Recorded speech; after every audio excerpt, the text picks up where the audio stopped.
because product market fit is the sort of the live or die thing for a startup. And what advice would you give for people that really worked for you in terms of how to do that?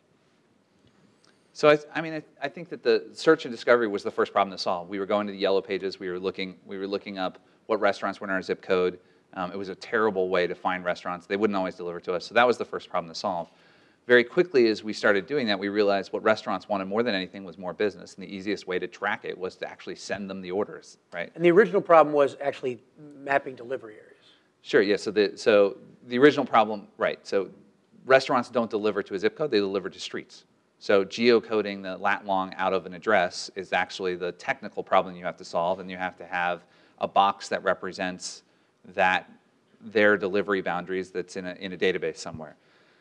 So I wrote a system to do that using census data about 6 months before the Google Maps API came out, which turned out to be probably a waste of a lot of effort, but that's what you have to do. So there's sort of this element of like you do what you have to get this done, right? But so that was we needed to build that technical piece to solve the search and discovery problem. But we knew even as we solved it that someone else was going to come along and solve it, and it was going to be easier for the next person to solve it because we've already solved it the first time. You know, we provide all the menu data, but we know other people will copy our menu data, but they can't copy the updating of 30 or 40,000 menus every several months that we have. So we'll always have the freshest menu data, right? Like, so there's this sense that you want to stay ahead of solving the problems before your competition comes and copies you. And that's fine if they copy us. We're always going to be a year and a half ahead or 2 years ahead because we have this sense of innovation going on. So the search and discovery went to online ordering fairly quickly. And that transition came because it was too hard to keep signing up restaurants on a subscription model and tracking orders. Restaurants want orders. That's what they want. They don't want exposure. They don't want, well, they want exposure, but they don't want exposure and not orders. They want orders and exposure. Do they want process improvement? Yes, that'd be nice. Can you give me orders and process improvement, right? They want advertising, but they want orders and advertising, right? So we understand this problem fundamentally, and everything we're doing is around changing that and addressing that problem. So the next evolution we went through was from this idea that we need to do order processing to how do we actually change and improve the way restaurants do orders fundamentally by raising the bar for service. By adding a waiter to the takeout situation, we can actually improve the experience that restaurants have, because now we get information from the diners. We know how many orders happen. We know if a restaurant is quick. We know if a restaurant's a little slow. We can share best practices with them. We can raise the tide over time for all of our restaurants. And that's the next thing that we're trying to solve, which is a big problem to solve. And we're sort of boiling an ocean here with solving this problem. But we're well on our way to doing it, right? You guys are really focused. I think, the favorite thing I hear, we focus on a vertical ourselves. And the biggest thing I hear is, when do you do it for this vertical and that vertical? And everybody's desire is not for you to go deep, but sort of the man on the street will say, well, when are you going to start delivering flowers or whatever else you deliver? How do you guys respond to that? Yeah, it happens all the time. How do I respond to that? Never. Hey, Matt, when are you going international? I'm not. Not gonna happen. I mean, so talk about why, because I think it's intuitive to people who haven't walked that walk. So per the international thing, the domestic market for pickup and delivery is gargantuan, like billions and billions and billions of dollars. Crazy billions, as we like to say at GrubHub. But we haven't scratched the surface. I mean, less than 1% of all the pickup and delivery transactions in the country are placed on anything that even resembles online or mobile ordering at all. And so there's just so much growth in what we're doing now that before we start addressing other languages, other food cultures, is pickup and delivery the same in France and Germany as it is in the US, and where does Canada land? I don't know. So that's the real answer to international. Why?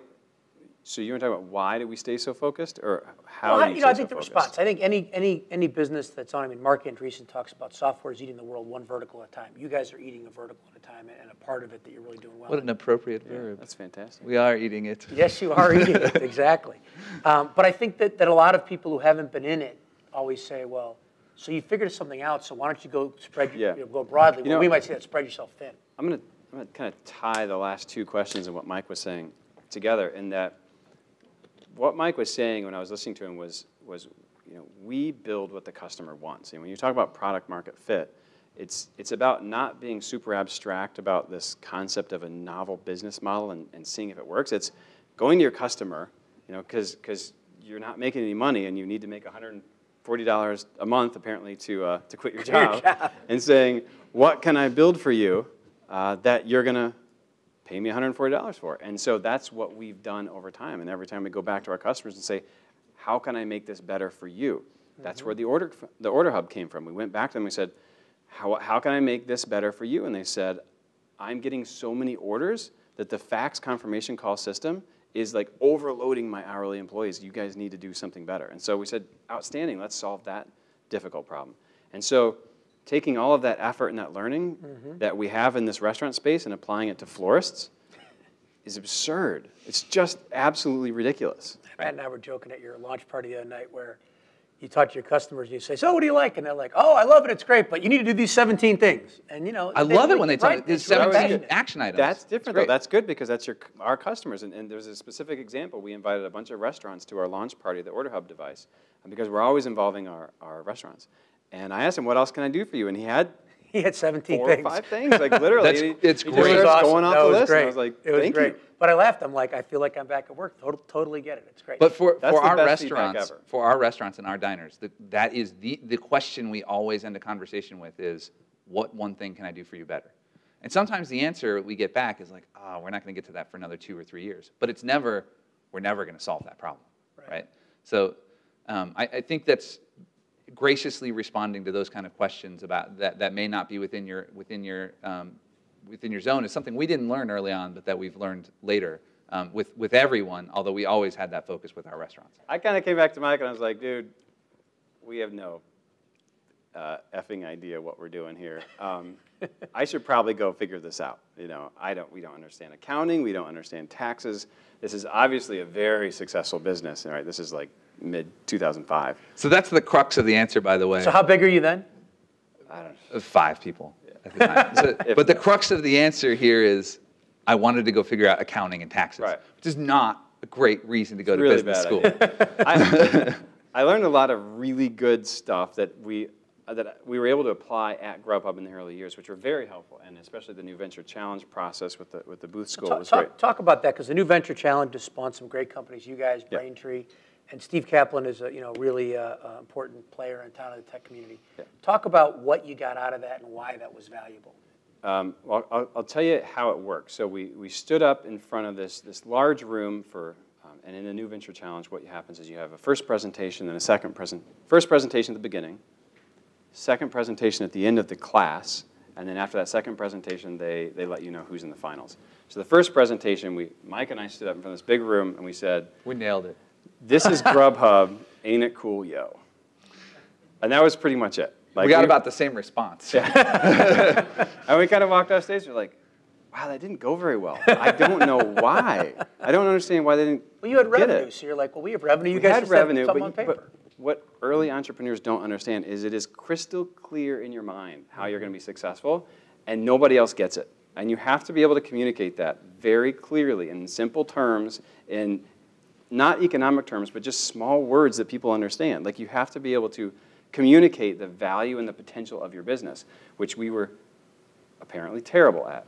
And so through the course of the New Venture Challenge, which was it's a process they take you through, we learned how to communicate in words and examples that people understood. And so for the second presentation, we stood up there and we literally nailed it. Like, we just went through, here's what we do. Here's why we do it. Here's why restaurants give a shit. Here's why it's exciting for diners. Here's how we make money. Here's how we're going to scale. This is what's already done. This is the data that we've done. Here's, if you're going to invest in us, here's what you're going to get back. And everyone's like, oh, wow, I get it now. And so, we ended up winning the competition. It was a huge milestone for us to be able to take that feedback and iterate on it. But also, we took the money, and it was $25,000, which was a lot of money for us. And we had 5 people, and we were able to really fund a lot of CTA ads, and that's really where all the CTA ads you guys see really came from. And then you guys went into your Series A shortly thereafter? Yeah, about a year after that. We didn't want to do it immediately on the heels of that. Through the process, we realized some things in our business model that we had to nail. We had to build software to achieve, and then we actually launched in San Francisco before we took the And why round. San Francisco is your second market? Because that's where all the investors are. Good strategy. No, the real reason. Do that in New York. I mean, Well, the real reason was we knew that we wanted to go to New York, but New York was so big we didn't want to make it our second market. We didn't want to make our mistakes on New York because it is the largest pickup and delivery market in the U.S., potentially the world. It's definitely the largest one that we have now, and it always will be our largest market. But we also knew that San Francisco was small enough it was addressable, and there was a very high adoption of technology in the space. Now, you guys did some. which actually that can be dangerous. One of the things that can be dangerous about San Francisco as a test market is that you're working with early adopters, right?